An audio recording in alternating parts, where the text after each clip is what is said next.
Mungkin sebelum Ibu silakan kita terus pertanyaannya ya. Saya ngomong tentang KTSP mungkin sedikit. Visi dan misi di sekolah Ibu ada? Ada visi dan sekolah? Misinya ada? Ada. Kira-kira Ibu sudah berapa tahun untuk mengajar Bu? Nah, 32. Di sekolah yang sama belum pindah-pindah? Sudah pindah. Di sekolah yang tempat Ibu mengajar sekarang sudah berapa tahun? 3 kali berubah. Ibu waktu merubah visi itu apa kajiannya? Ya. Tapi kalau di SMA 2 saya masuknya tahun 2003. Saya nggak berani berbicara keluarga orang, keluarga sendiri saja. Di SMA 2 saya masuk tahun 2003. Sekarang 2008. Berarti 5 tahun visinya masih tergantung indah ya Bapak. Tak pernah terjadi kajian mana visi dan misi yang sudah tercapai dan mana yang harus diganti. Nah di KTSP nantinya di awal-awal lembar Ibu harus menentukan sebuah misi, terus visi, terus buat target pencapaiannya itu berapa tahun, terus sasaran program untuk mencapai visinya jelas. Contoh, umpamanya visi di SMA 2 ke depan mungkin ingin menjuarai semua perlombaan olahraga yang diselenggarakan di tingkat kabupaten, mungkin itu misinya. Sasaran programnya harus dibuat, undang pelatih, cabang-cabang apa saja yang dilatih, anggaran kosnya untuk pelatih berapa, hari-hari apa saja pelatihannya, semuanya lengkap. Sehingga ketika 1 tahun selesai, berapa piala yang masuk itu menjadi analisa. Masihkah ini dipertahankan atau tidak? Sudah tercapai mungkin naik bukan tingkat kabupaten, kan antar kabupaten. Jadi enggak mulai hari ini visi dan misi sampai meninggal kita sekolah itu masih sama aja. Jadi kan agak kasihan. Seakan-akan tidak ada terobosan. Nah ini ketika membuat KTSP di awal-awal dibuat itu langsung dibuat sasaran programnya.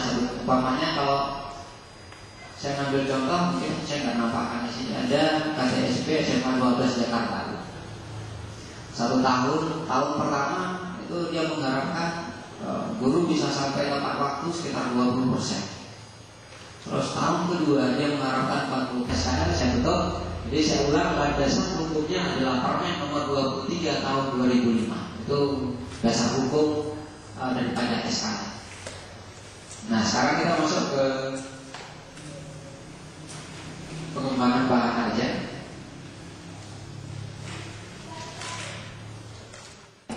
Apa Pak? Pengertian daripada belajar. Kalau menurut saya, menurut bacaan-bacaan yang telah kita baca, katanya mengubah anak ke arah dewasa, atau mengubah perilaku anak. Itulah belajar. Jadi kalau kita bisa mengubah sesuatu dari yang dia tidak bisa menjadi bisa, itu katanya belajar. Belajar itu kan konotasinya ada yang belajar baik, ada yang belajar yang tidak baik.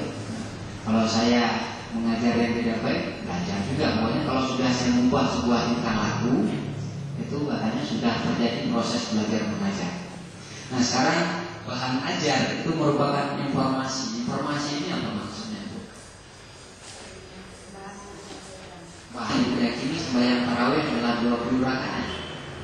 Masuk informasi baru 8 rakaat itu ditolak oleh informasi yang sudah diyakini.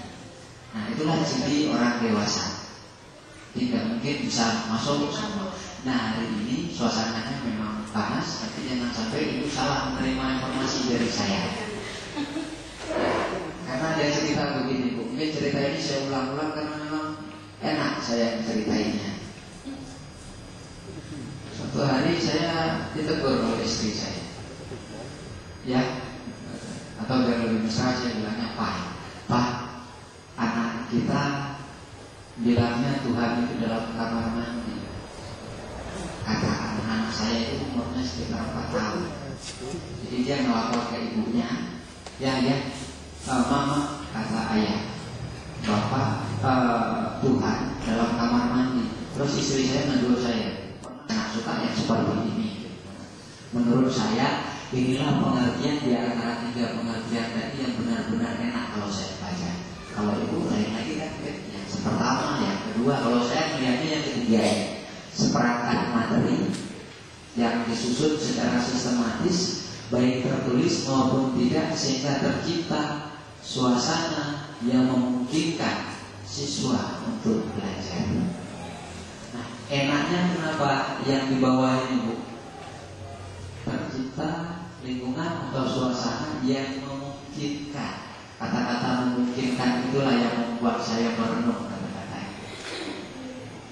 itu. Kan bahan ajar, Bu ya, termasuk alat peraga, termasuk buku paket. Nah, sekarang tugas kita guru semuanya nggak punya, kan biasanya seperti itu. Jadi keluhnya, Pak, nyangkan teori, Pak, nyangkan buka-buka, Pak, kamu tak punya buku ada, Roida. Kata-kata di bawahnya itu yang memungkinkan siswa untuk belajar. Contoh, saya nggak ngerti benar,